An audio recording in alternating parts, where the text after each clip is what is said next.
Hey there YouTube, this is JV111 here, and as promised, here is what's going to be actually, instead of just a simple tutorial, I'm going to do a three-part tutorial. The first part is going to be the piston wave bridge, for the trap that I showed you, the 2x2 diagonal door piston trap.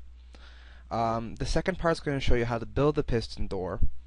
And then the third part is going to show you how to wire everything together, including adding the the reset switch and the trap detection system.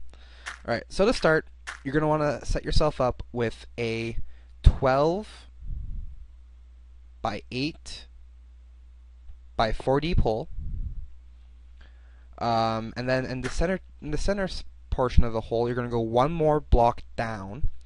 That's going to be for your water or your lava or whatever you decide to add into the bottom of your hole. I just do one deep because I like lava, like the use of lava for it, and you're going to need to go one block deep. So to begin, you're going to get yourself some repeaters. Now you'll notice the way I'm going to set this up, it's going to be a little bit different than what I was going to originally do, because I found a little bit of a problem for the bottom two layers, but I'll discuss that when we get to it. So first, we're going to line ourselves up with some repeaters in the following pattern.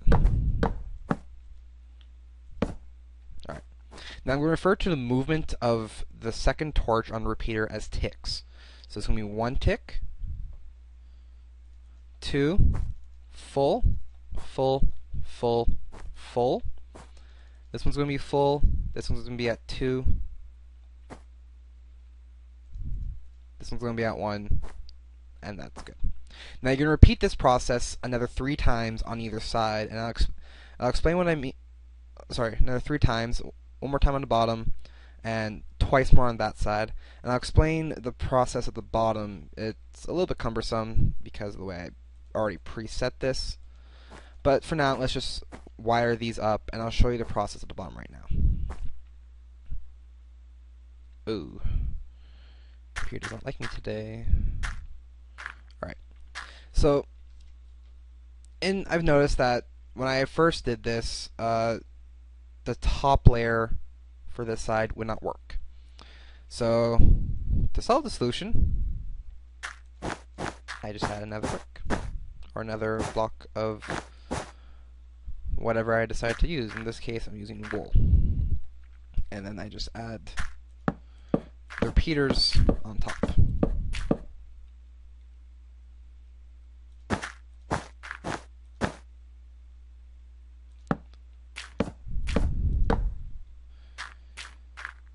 Yeah, keep adding. Also, let's set up the ticks.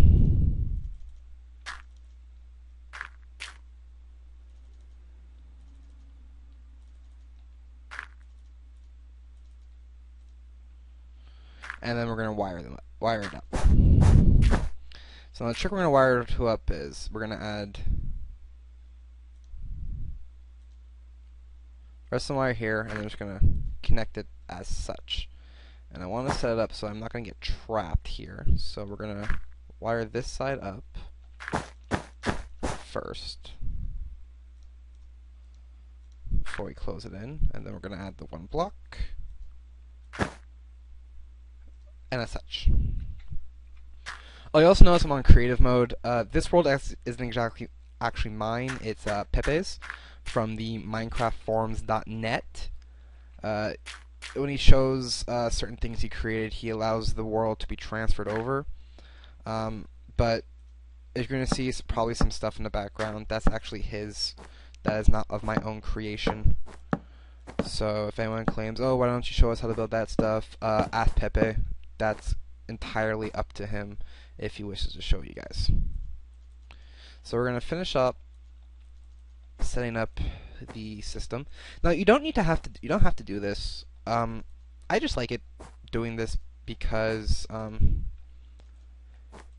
it gives that whole Indiana Jones-esque feel of the whole floor leaving from underneath you, like from opening from underneath you and you falling into a pit.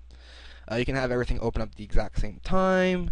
Or you can even have it staggered and open up at random times. based on how much redstone is, what you set the things at. You can have these staggered, but I like this setup. It's simple and it works. So now we're going to do the bottom as well. Same procedure we did on the other side. You notice a lot of blocks around here. I accidentally made a hole. Too lazy to go grab dirt, the creative section, so I just decided to fill it with what I had on hand. And what I happened to have on hand was orange wool.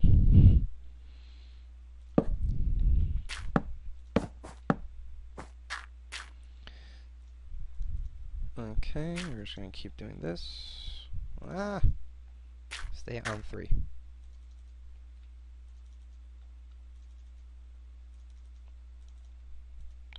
And now we're just going to wire it all up.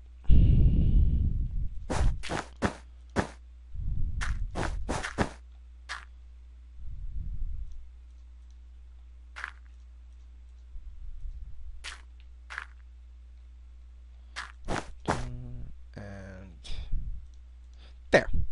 Now, the next thing we're going to do, as you notice, I have this extra trench here. This is just so that we can wire both sides together.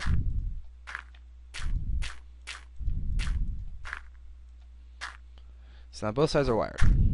Also, you're going to want to note, why does the rain keep starting every time I do this? Weather, rain.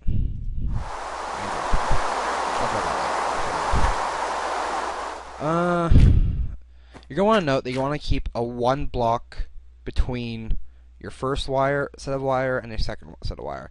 Reason for that being is you don't want any interconnection of any wires you don't want to actually connect or power up.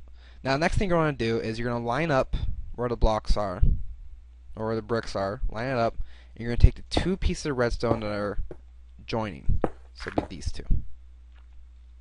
The reason for that is we're going to actually add inverters here.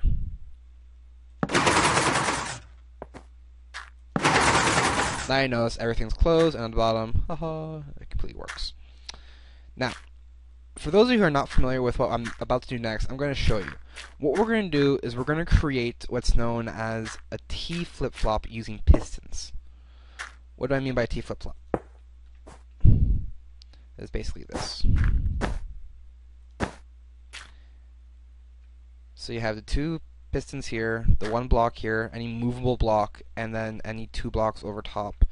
The sole purpose is for you to be able to move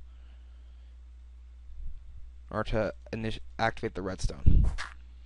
Now, a standard one, it looks like this. This is just a very basic one. And you hit the button, and the block moves. Now, the reason we have this is for the following 2 scenarios.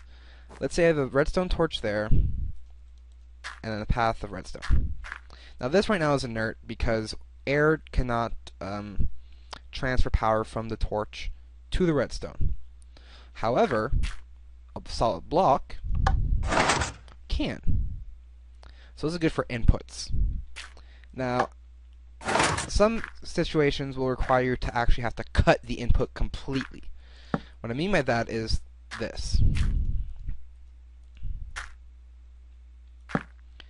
I have redstone wire going all the way down, and it can be active. But let's say, for example, you want to shut the power off right away. T flip-flop cuts power. Basically, this acts like a lever, so you don't have to actually use a lever. It's a lot less cumbersome, and you can have everything wired together to a single T flip-flop and activate that. The reason why I said that is because that's actually what we're going to do, but that's not going to be until the end of the last tutorial. So we're going to set the T flip-flop over here in my handy-dandy hole section. We're going to add, and we're going to do the first scenario in which I have a power here, block, redstone torch, and power. So there, that's now set. Now the second, my mistake, I forgot something. Make sure you add a button here. It doesn't have to be a button, well, it doesn't have to be there. You can have the button be somewhere else, and then it still powers the redstone, but then you're just going to have to do the second part we're going to have to do a little bit longer, and that's what's known as a redstone or a clock. So here's what I mean by the clock. So we're going to have a repeater here, 2 repeaters here, 2 repeaters there, and then wire both. Now it doesn't have to be this exact setup, but I like it. It works well. Oh, I forgot to mention, you need redstone on top of both, or else no power will be given to either side. Well, actually, no, only given to one side. My mistake. So now, why do we have this here? Well, basically, we want to create a delay for that when this is powered on, the door opens first, and then the trap opens second. Just kind of give that whole sense of, oh, look, the door is open. This guy's a noob for leaving his stuff unguarded, and then a trap is activated.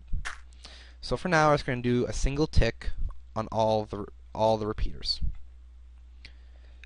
As you notice, it gives you the exact amount. Falls in. This will be lava, and he dies. Let's fly out of there.